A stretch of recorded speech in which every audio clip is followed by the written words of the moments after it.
e olha para as principais bolsas internacionais ainda praticamente perto de topos históricos, emplacando topo histórico a cada semana, a gente tenta entender por que a nossa não acompanha.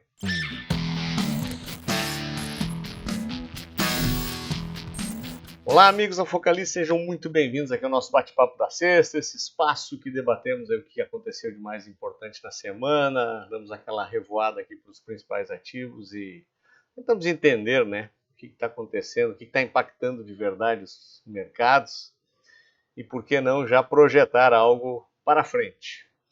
E antes de entrar no detalhe da minha visão, da minha tese, por que eu acho que a Bolsa Brasileira não está subindo, eu queria lembrá-lo que o episódio 33 do Aposentado Rico já está disponível em todas as plataformas. O episódio desta semana está muito especial, porque a gente falou de possíveis erros que o investidor pode cometer na sua trajetória para chegar para se tornar um aposentado rico.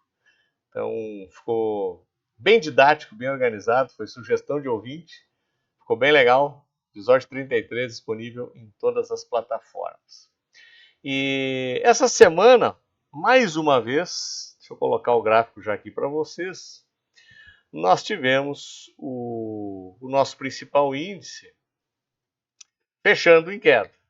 Estou com o dólar aqui, deixa eu botar primeiro o Ibov, depois eu venho aqui para o dólar. Reparem que nós estamos muito próximos do suporte lá dos 126 mil pontos.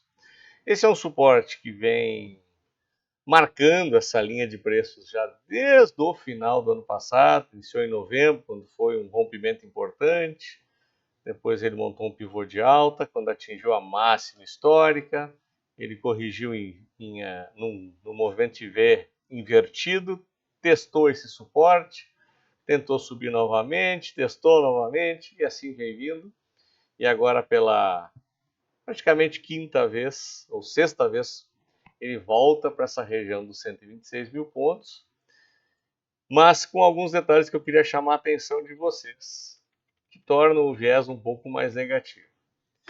Em primeiro lugar, no curtíssimo prazo, as tentativas de subida batem na média de 21 períodos e os topos tornam-se descendentes, como vocês podem verificar aqui. Então, teve uma, duas, três, quatro, cinco tentativas e a média de 21 períodos segurou. Estamos novamente nos direcionando para a região de suporte após uma tentativa de repique. Quando eu vejo essa figura, me surge a imagem de um pivô de baixa. Ele não ocorreu ainda.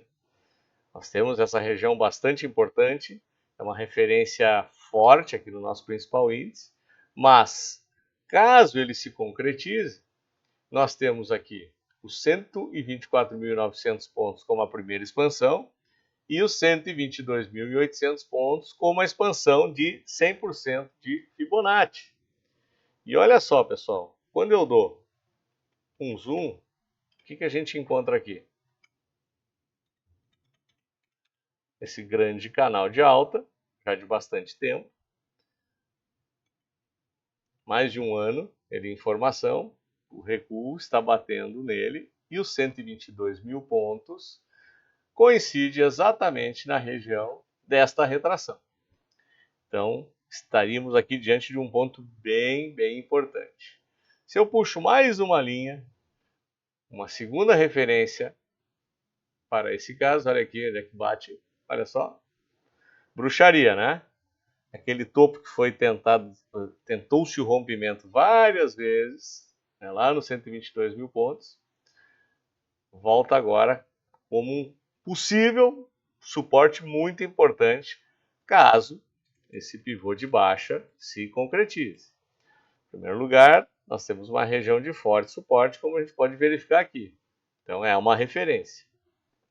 Agora, na possibilidade de queda, os 122 mil pontos me parece ser um patamar bem importante, bem interessante e possível.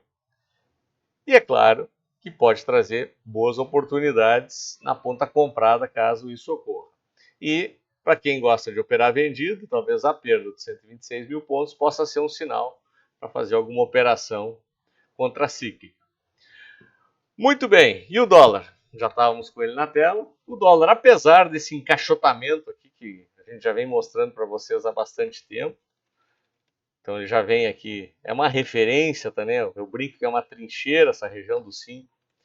Quando a gente aproxima e tenta entender o que está acontecendo a partir do dia 15 de janeiro, repare que a gente tem uma formação de um triângulo ascendente. Por que um triângulo ascendente? Porque nós temos uma referência de resistência. A resistência ela fica claramente aqui no sentido horizontal, como vocês podem identificar aqui no gráfico, mas os fundos são ascendentes. Então, quando temos fundos ascendentes e uma resistência na mesma linha, se chama um triângulo ascendente.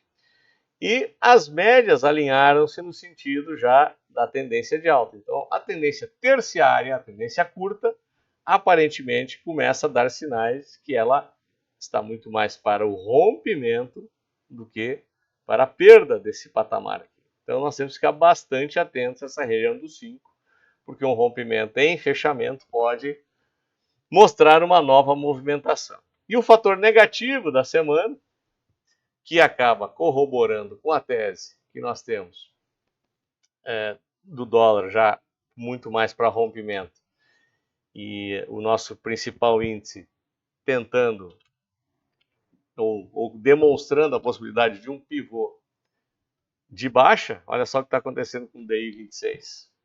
Tivemos uma reação muito negativa essa semana. Alguns índices inflacionários saíram bem acima do esperado, como outros índices não vieram tão bons, e o mercado deu uma pequena estressada, e olha só, ele já começa a dar um sinal de rompimento.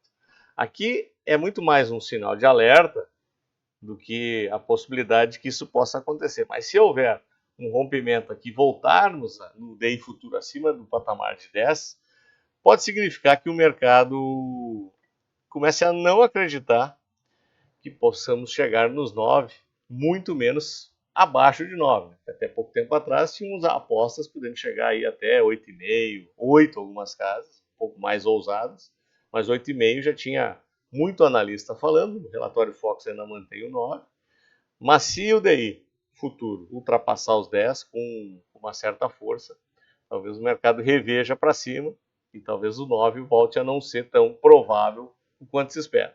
Não tem nenhuma mudança, por enquanto, firme no radar. Isso é apenas um sinal amarelo, que eu queria chamar a atenção de vocês. E lá fora, não mudou muito. S&P muito próximo dos seus topos, como vocês podem verificar.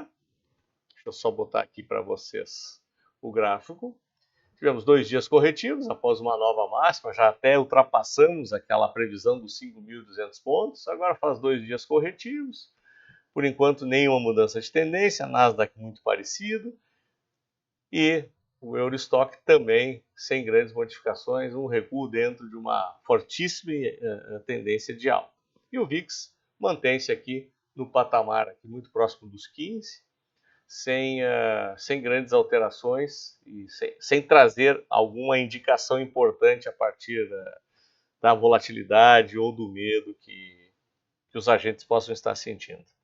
Mas e agora, respondendo ou tentando responder aquela pergunta que eu lancei logo no início aqui do bate-papo. Por que será que a Bolsa Brasileira não sobe?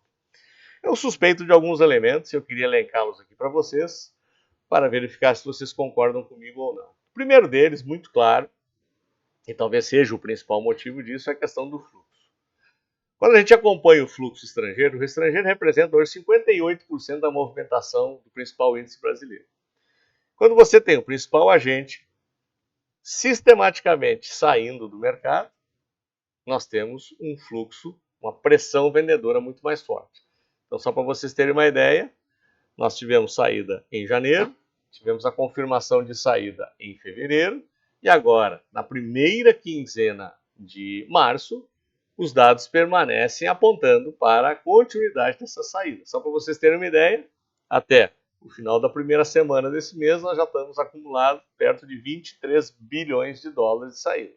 A gente praticamente já empatou com aqueles 60 dias que impulsionaram nosso índice lá para o teste do topo histórico nominal.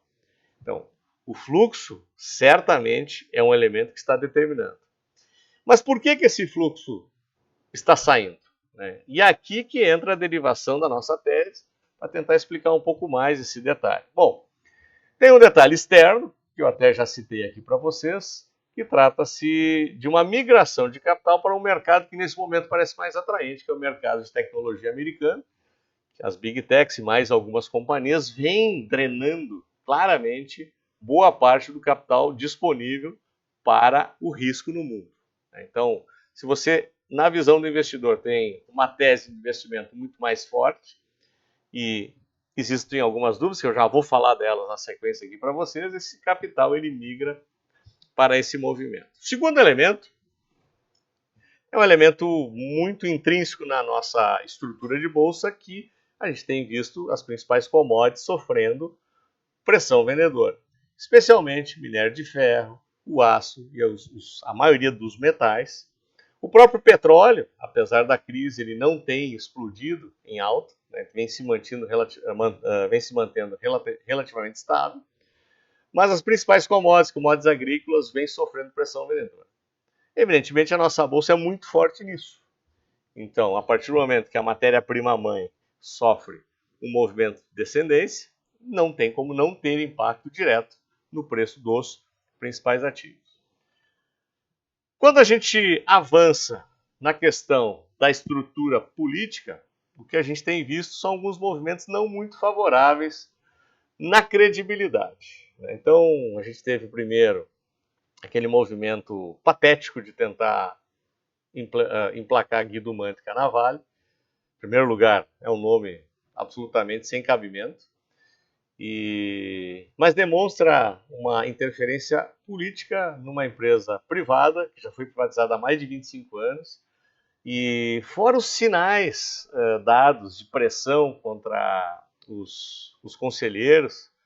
Semana passada saiu inclusive a carta de um desses conselheiros, fazendo alguns apontamentos bem interessantes em relação à visão que ele está tendo, não muito positiva. Então, isso acaba causando um certo desconforto.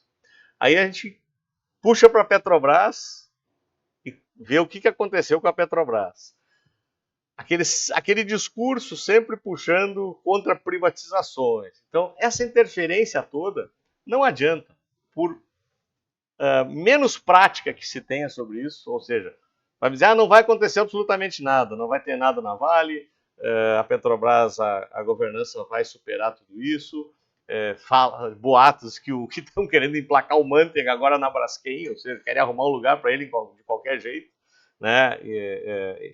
Esse ruído, por mais que não se concretize em nada, não é positivo para o debate. Sem completar as falas desastrosas do nosso presidente em relação a um monte de coisas. Não vai ter impacto nenhum, deixa ele falar à vontade. Por menos influência que tenha, atrapalha. E aí a gente já vai para a articulação política no Congresso, que claramente não está boa. As coisas têm que ser empurradas à base de emendas, à base de acordos. Isso, na minha visão, para a democracia não é saudável. E o estrangeiro olha para esse quadro todo e diz, esperem um pouquinho, deixa esses caras se organizar primeiro, antes de eu decidir voltar a colocar a minha cesta nesses ovos. E aí, por final, o velho calcanhar de Aquiles das contas públicas, que por mais benefício da dúvida que se dê para o ministro Haddad, que claramente tem demonstrado responsabilidade em relação à questão fiscal, ele vem tentando de todas as formas entregar realmente superávit ou déficit menor, mas os fatos acabam atrapalhando um pouco isso, né? Porque as despesas continuam crescendo, a arrecadação nem tanto assim, está sempre vindo cada vez mais uma pressão por aumento de impostos, a reforma tributária aparentemente vai também impactar um pouco isso, e as contas públicas ainda não têm uma visão muito clara em relação a como vai terminar isso tudo.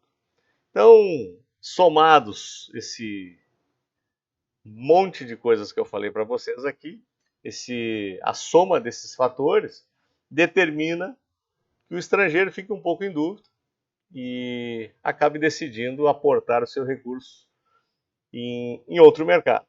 Isso, sem dúvida nenhuma, acaba atrapalhando um pouco a subida do nosso ativo. Quando a gente então olha para a nossa bolsa aqui, querendo armar um pivô de baixo, e olha para as principais bolsas internacionais ainda praticamente perto de topos históricos, emplacando topo histórico a cada semana, a gente tenta entender por que a nossa não acompanha. Então, essa é a minha tese, são os motivos que eu acho que estão ainda atrapalhando um pouco a nossa bolsa. Mas eu queria saber o que você acha, né? Se tem mais alguma coisa que eu esqueci, se você concorda ou discorda com algum deles, e se realmente pode ser isso ou não que está deixando a nossa bolsa parecendo estar presa a uma âncora e ela não segue o fluxo internacional. Então escreve aqui para mim, vamos debater aqui que eu acho super bacana aí a opinião de vocês em relação aos fatos. Pessoal, lembrando, episódio 33 do Aposentado Rico disponível para vocês. Se vocês gostaram, dá um like, assine nossos canais e como sempre, um ótimo final de semana e quero vê-los no nosso próximo vídeo. Até lá!